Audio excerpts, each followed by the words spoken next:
Mahadev cinema ಬಗ್ಗೆ real Mahadeva ಅಂತನಾ ಇರಿ ಅವ್ರದ್ದು ಆಗೋಗ್ಲಿ ಇರಿ.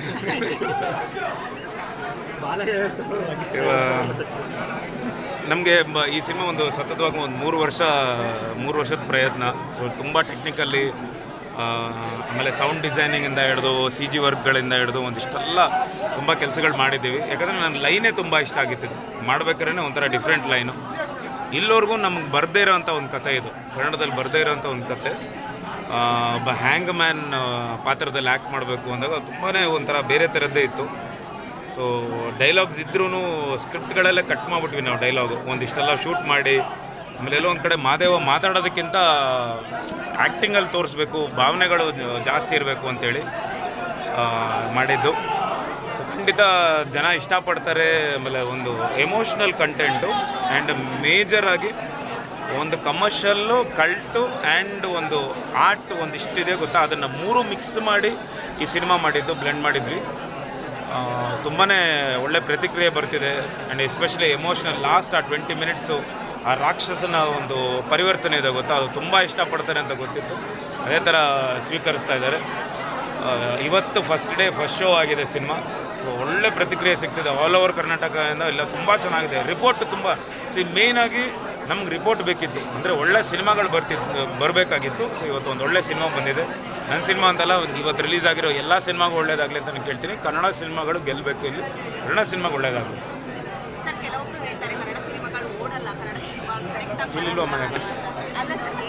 ಈಗ ನಿಮ್ಗೆ ಇಷ್ಟ ಆಯ್ತಾ, ಇಷ್ಟ ಆಗಲಿಲ್ಲ? ಒಳ್ಳೆ ಕಂಟೆಂಟ್ ಮಾಡಿದ್ರೆ ಡಿಫ್ರೆಂಟ್ ಏನಾದರೂ ಒಂದು ಬೇರೆ ಥರದ್ದು. ರೆಗ್ಯುಲರ್ ಆ್ಯಕ್ಷನ್ನು ಅದೇ ಮಾಡಿದ್ರೆ, ಈಗ ವಿನೋದ್ ಪ್ರಭಾಕರ್ ಓಕೆ ನನಗೆ ಆ್ಯಕ್ಷನ್ ಚೆನ್ನಾಗಿ ಬರುತ್ತೆ ಅಂತೇಳಿ ನಾನು ಮಾಡಲಿಲ್ಲ. ಆ್ಯಕ್ಷನ್ ಜೊತೆ ಆ ಟ್ರಂಪ್ ಕಾರ್ಡ್ ಅಭಿಮಾನಿಗಳು ಇಷ್ಟಪಡಬೇಕು. ಆ ಇಷ್ಟಪಡೋದ್ರ ಜೊತೇಲಿ ನಾವು ಬೇರೆ ಇನ್ನೊಂದು ಸ್ವಲ್ಪ ಆ್ಯಕ್ಟಿಂಗಲ್ಲಾಗಲಿ ಅಥವಾ ಬೇರೆ ಎಲ್ಲ ವರ್ಗದಲ್ಲಾಗಲಿ ನಾವು ಅವ್ರಿಗೆ ತೃಪ್ತಿಪಡಿಸ್ಬೇಕು ಅಂತಲೇ ಸಿನಿಮಾಗಳು ಮಾಡ್ತಿರೋದು. ಬೇರೆ ಏನಾಗಿ ಇದು ಮಹಾದೇವ ಆಯಿತು, ನನ್ನ ಲಂಕಾಸುರ ಬರ್ತಿದೆ, ಅದು ಬೇರೆ ಥರದ್ದು. ನೆಲ್ಸನ್ ಮತ್ತೆ ಬೇರೆ ಥರದ್ದೇ ಒಂದು ಕತೆ. ಬಲರಾಮ ಮಾಡ್ತಿದ್ದೀನಿ, ಎಲ್ಲ ಬೇರೆ ಬೇರೆ ಥರದ ಕತೆಗಳು ಹುಡುಕ್ತಿದ್ದೀನಿ ನಾನು. ಸೊ ಆ ಥರದ್ದು ನಾವು ಮಾಡಿದ್ರೆ ಖಂಡಿತ ಜನ ಸ್ವೀಕರಿಸೋಣ.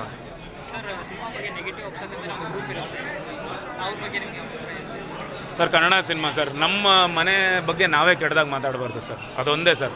ನಮ್ಮ ಅಪ್ಪ ಅಮ್ಮ ಬಗ್ಗೆ, ನಮ್ಮ ಅಣ್ಣ ತಮ್ಮದ್ರ ಬಗ್ಗೆ, ನಮ್ಮ ಕುಟುಂಬದ ಬಗ್ಗೆ ನಾವೇ ಕೆಟ್ಟದಾಗ ಮಾತಾಡಿದ್ರೆ ಇನ್ನೊಬ್ಬ ನೋಡಿ ನಗ್ತಾನೆ.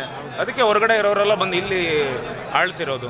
ನಾವು ಬಂದು ಕರೆಕ್ಟಾಗಿರಬೇಕು. ಎಲ್ಲ ಅಣ್ಣ ತಮ್ಮದ್ರು ಒಟ್ಟಿಗೆ ಇದ್ಕೊಂಡು ಅವ್ರು ನಾವೇ ಕರೆಕ್ಟಾಗಿ ಮಾತಾಡಬಾರ್ದು ಸರ್. ನಾವು ಏನು ಮಾಡಬೇಕು ಅಂದರೆ ನನ್ನ ತಮ್ಮನ ಬಗ್ಗೆ ಅಥವಾ ನನ್ನ ತಂಗಿ ಬಗ್ಗೆ, ನಮ್ಮ ಅಮ್ಮನ ಬಗ್ಗೆ ನಾನು ಯಾವತ್ತೂ ಕೆಟ್ಟದಾಗ ಮಾತಾಡೋಲ್ಲ. ನಾವು ಅದನ್ನು ಕರೆಕ್ಟಾಗಿ ನೋಡ್ಕೋಬೇಕು. ವಯಸ್ಸಿದ್ದು ನಾನು ಹೇಳ್ತಿದ್ದೀನಿ ಸರ್, ಮೊನ್ನೆಯಿಂದನೂ ಅದನ್ನೇ ಹೇಳ್ತಿದ್ದೀನಿ. ಕೋಟ್ಯಾಂತರ ರೂಪಾಯಿ ವೆಚ್ಚದಲ್ಲಿ ಒಂದು ಸಿನಿಮಾ ಬಂದಿರುತ್ತೆ. ಈಗ ಮೊನ್ನೆನೂ ನಾವು ಇದರಲ್ಲಿ ನೋಡಿದೆ, ನಾನು ಫೇಸ್ಬುಕ್ಕಲ್ಲಿ ನೋಡಿದೆ. ಮಹಾದೇವ ಬೇಕು ಅಂದರೆ ಡೌನ್ಲೋಡ್ ಮಾಡ್ಕೊಳ್ಳಿ, ಇದು 720 ಪಿಕ್ಸೆಲ್ಸು 1080 ಪಿಕ್ಸೆಲ್ಸಲ್ಲಿ ಡೌನ್ಲೋಡ್ ಮಾಡ್ಕೊಳ್ಳಿ, 2 GB ಇದು 2 TB ಎಲ್ಲ ಇದು 2 GB ನೆಟ್ ಡೌನ್ಲೋಡ್ ಮಾಡ್ಕೊಳ್ಳಿ ಅಂತ ಬರ್ತಿದೆ. ಒಂದು ಎಲ್ರಿಗೂ ಹೇಳೋದೇನು ಅಂದರೆ, ಒಂದು ಕನ್ನಡ ಸಿನಿಮಾನೋ ಅಥವಾ ಅವ್ರ ಸಿನಿಮಾ ಮಾಡಿದಾಗ ಅವ್ರ ಮನೆಯದು ಕೊಳ್ಳೆ ಹೊಡಿತಾ ಇದ್ದಾಗ ಅವ್ರಿಗೆ ಬೇಜಾರಾಗುತ್ತೆ ಖಂಡಿತ. ಈಗ ನಾವು ಅದಕ್ಕೆ ಆ್ಯಂಟಿ ಪರಿಸ್ಥಿತಿ ಎಲ್ಲ ಮಾಡ್ಕೊಂಡಿದ್ದೀವಿ. ಏನೂ ಮಾಡೋಕ್ಕಾಗಲ್ಲ, ಕಳ್ಳನ್ನ ಏನೂ ಮಾಡೋಕ್ಕಾಗಲ್ಲ. ಅದರಲ್ಲಿ ಅವ್ರು ತೃಪ್ತಿ ಪಡ್ತಿದ್ದಾರೆ. ಬಟ್ ಯಾವುದೇ ನೋಡಿದ್ರು, ಮೊಬೈಲಲ್ಲಿ ನೋಡಿದ್ರು, ಯಾವುದರಲ್ಲೇ ನೋಡಿದ್ರು, ಥಿಯೇಟ್ರಲ್ಲಿ ಬಂದು ನೋಡೋದಕ್ಕಿಂತ ಒಂದು ಮಜಾ ಎಲ್ಲೂ ಸಿಗೋಲ್ಲ.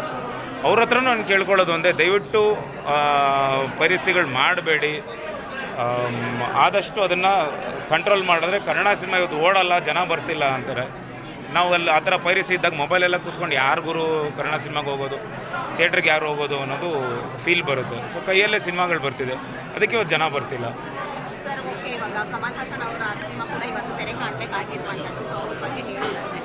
ನಾನು ಲಾಸ್ಟ್ ಟೈಮೇ ಮಾತಾಡಿದ್ದೀನಮ್ಮ, ಕನ್ನಡದ ಬಗ್ಗೆ ಆಗಲಿ ಕರ್ನಾಟಕದ ಬಗ್ಗೆ ಆಗಲಿ ಯಾರೂ ಬಂದು ಇಲ್ಲಿ ಮಾತಾಡಬಾರ್ದು.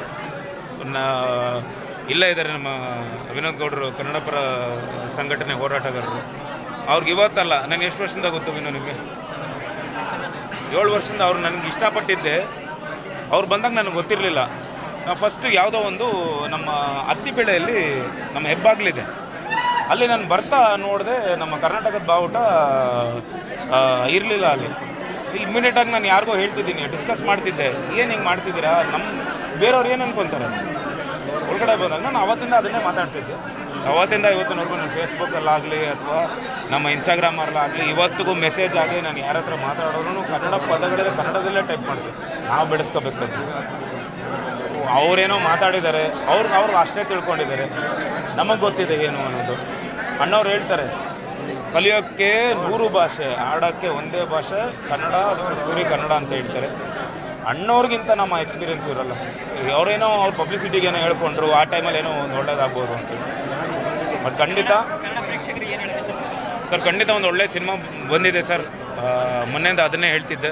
ಇವತ್ತು ಒಂದು ಒಳ್ಳೆ ಕನ್ನಡ ಸಿನಿಮಾ ಕೊಟ್ಟಿದ್ದೀವಿ. ಇದನ್ನು ಬೆಳೆಸ್ಕೊಂಡು ಹೋಗೋದು ಅವ್ರ ಮಡಿಲಿಗೆ ಹಾಕಿದ್ದೀವಿ. ಬೆಳೆಸ್ಕೊಂಡು ಹೋಗೋದು ಅವ್ರ ಕೈಯಲ್ಲಿದೆ. ಯಾಕಂದರೆ ಒಂದು ಒಳ್ಳೆ ಕಂಟೆಂಟ್ ಇರೋ ಸಿನಿಮಾ. ಸೊ ದಯವಿಟ್ಟು ಬಂದು ಚಿತ್ರಮಂದಿರಗಳಲ್ಲಿ ಈ ಸಿನಿಮಾ ನೋಡಿ ನಿಮ್ಮ ಫ್ಯಾಮಿಲಿನ ಕರ್ಕೊಂಡ್ಬನ್ನಿ. ತುಂಬ ದಿನಗಳ ನಂತರ ಆ್ಯಕ್ಷನ್ ಆಗಲಿ ಫ್ಯಾಮಿಲಿ ಆಗಲಿ ಎಲ್ಲ ಬ್ಲೆಂಡ್ ಆಗಿರೋಂಥ ಒಂದು ಸಿನಿಮಾ ಇದು. ಎಲ್ಲೂ ಬೋರ್ ಆಗಲ್ಲ ನಿಮಗೆ. ಖಂಡಿತ ತುಂಬ ಖುಷಿ ಪಡ್ತೀರಾ. ಈ ಸಿನಿಮಾ ನೋಡಿ ಹೊರಗಡೆ ಬಂದಾಗ ಎಲ್ಲೋ ಒಂದು ಕಡೆ ಒಂದು ಹೆವಿ ಹಾರ್ಟ್ ಇರುತ್ತೆ, ನಿಮ್ಗೆ ಒಂಥರ ಒಂದು ಫೀಲ್ ಇರುತ್ತೆ. ಆ ಫೀಲಲ್ಲಿ ಹೊರಗಡೆ ಬರ್ತೀರಾ ಅಂತ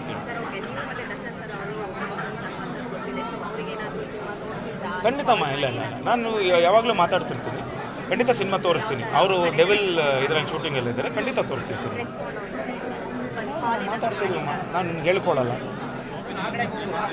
ರೆಸ್ಪಾಂಡ್ ಮಾಡ್ತಿದ್ದೀವಿ. ಅದೇ ಥರ ಇದ್ದಾರೆ. ನಾನು ಅವತ್ತಿಂದ ಇವತ್ತಿನವರೆಗೂ ಅವ್ರ ಮೇಲೆ ಅಷ್ಟೇ ಪ್ರೀತಿ ಇದೆ. ನಾನು ಎಲ್ಲೋ ಫಂಕ್ಷನಲ್ಲಿ ಹೇಳಿದ್ದೀನಿ, ಅದೇ ಪ್ರೀತಿ ಇದೆ, ಅದೇ ಗೌರವ ಇದೆ. ನೀವು ಇನ್ನೂ ಆ ಟೈಮಲ್ಲಿ ಹುಟ್ಟಿರಲಿಲ್ಲ ಅನಿಸುತ್ತೆ. ಯಾಕಂದರೆ 2002ರಿಂದ ನಾನು ಅವರು ಫ್ರೆಂಡು. ನೀವು ಹುಟ್ಟಿದ್ರಾ? ಅಂದರೆ 2-3 ವರ್ಷ ಮಗು ಅನಿಸುತ್ತೆ ನೀವು. ಸೊ ಹಾಗಾಗಿ ನನಗೆ ಅವತ್ತಿಂದ ಇವತ್ತಿನವರೆಗೂ ಅದೇ ಗೌರವ, ಅದೇ ಪ್ರೀತಿ. ಖಂಡಿತಮ್ಮ. ಅಂದರೆ ಒಬ್ಬ ಒಳ್ಳೆ ಫ್ರೆಂಡು ನನ್ನ ಕೋಸ್ಟಾರ್ ಆದಾಗ ಆ ಒಂದು ಬಾಂಡಿಂಗು ಆಗಲಿ ಅಥವಾ ನನಗೆ ಆ ಫ್ರೀಡಮ್ ಇತ್ತು ಅವ್ರ ಹತ್ರ. ಅಮ್ಮ ನಾನು ಇದು ನಾನು ಮಾಡ್ತೀನಿ ಅಥವಾ ನಾನು ಹೇಳೋ ನಾವಿಬ್ಬರು ಡಿಸ್ಕಸ್ ಮಾಡೋ ಅಷ್ಟು ಫ್ರೀಡಮ್, ಡಿಸ್ಕಸ್ ಮಾಡೋ ಅಷ್ಟು ಫ್ರೀಡಮ್ ಇತ್ತು ನನಗೆ. ಸೊ ಹಾಗಾಗಿ ಆ ಒಂದು ರಾಬರ್ಟಿಂದನೇ ಅದು ಕ್ಯಾರಿ ಆಗಿದೆ. ಸೊ ಇಲ್ಲಿ ಬೇರೆ ಥರದ್ದು ವೇಷ ಬೇರೆ ಥರ ಬದಲಾದರೂ ಆ ಕೆಮಿಸ್ಟ್ರಿ ಚೆನ್ನಾಗಿ ವರ್ಕೌಟ್ ಆಗಿದೆ. ಹೌದು, ಖಂಡಿತ ಖುಷಿ ಇದೆ ಅಮ್ಮ. ಯಾವಾಗಲೂ ನಾನು ಸ್ಟೇಟಸಲ್ಲಿ ಹಾಕಿದ್ದೆ, ಕೊನೆಗೂ ಕಪ್ ನಮ್ಮದೇ ಅಂತ ಹಾಕಿದ್ದೆ. ಬಟ್ ಮಾರನೇ ದಿನವೇ ಈ ಥರ ಆಗಿದ್ದು. ಆಮೇಲೆ ಎಲ್ಲ ಕುಟುಂಬದವ್ರಿಗೂ ಎಲ್ರಿಗೂ ಭಗವಂತ ಧೈರ್ಯ ಕೊಡಲಿ ಅಂತ ನಾನು ಕೇಳ್ಕೊತೀನಿ.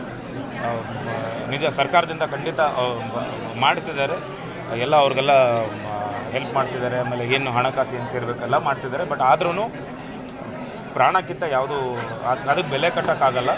ಸ್ವಲ್ಪ ಎಚ್ಚೆತ್ಕೋಬೇಕಾಗಿತ್ತು ಫಸ್ಟೇ ಒಂದು ಸ್ವಲ್ಪ. ಯಾಕಂದರೆ ನಮಗೆಲ್ರಿಗೂ ಗೊತ್ತು, ನಾವೆಲ್ಲ ಅಷ್ಟು ಯಾವ ರೇಂಜಲ್ಲಿ ಅಭಿಮಾನಿಗಳು ಅಂತ ಗೊತ್ತಿದೆ. ಬರೀ IPL ಮ್ಯಾಚ್ ನಡಿಬೇಕಾದ್ರೆ ಅಷ್ಟು ಒಂದು ಜನ ಸೇರ್ತಿದ್ರು. ಗೆದ್ದಾಗ ಇನ್ನೂ 18 ವರ್ಷದ ಇದು ವನವಾಸ ಅಂತಲೇ ಹೇಳ್ಬೋದು. ಸೇರಿದಾಗ ಒಂದು ಸ್ವಲ್ಪ ಎಚ್ಚೆತ್ಕೊಂಡು ಒಂದು ಟೈಮ್ ತೊಗೊಂಡು ಪ್ಲ್ಯಾನ್ ಮಾಡ್ಕೊಂಡು ಮಾಡಬೇಕಾಗಿತ್ತು ಅಂತ ನನಗೆ. ಮುಂದಿನ ಅದೇ ಹೋಗ್ತಿದ್ದೀನಿ ಸರ್. ಇನ್ನೂ ಇಲ್ಲ ಖಂಡಿತ ನಾನು ಹೋಗಿದ್ದೆ. ನಾನು ಖಂಡಿತ ಉತ್ತರ ಕರ್ನಾಟಕ ಜನತೆ ಎಲ್ರಿಗೂ ನಾನು ಧನ್ಯವಾದಗಳು ಹೇಳೋಕ್ಕೆ ಇಷ್ಟಪಡ್ತೀನಿ. ಹೋದಾಗ ತುಂಬ ಒಳ್ಳೆ ಪ್ರತಿಕ್ರಿಯೆ ಕೊಟ್ಟರು. ಈಗಲೂ ಅಷ್ಟೇ ಅಲ್ಲಿಂದ ತುಂಬ ಕರೆಗಳು ಬರ್ತಿದೆ, ತುಂಬ ಇಷ್ಟಪಡ್ತಿದ್ದಾರೆ ಸಿನಿಮಾ. ನೋಡ್ತೀನಿ ಸರ್. ಇಲ್ಲೆಲ್ಲ ಬೆಂಗಳೂರು ಮುಗಿಸ್ಕೊಂಡು ಉತ್ತರ ಕರ್ನಾಟಕ. ಧನ್ಯವಾದಗಳು. Thank you.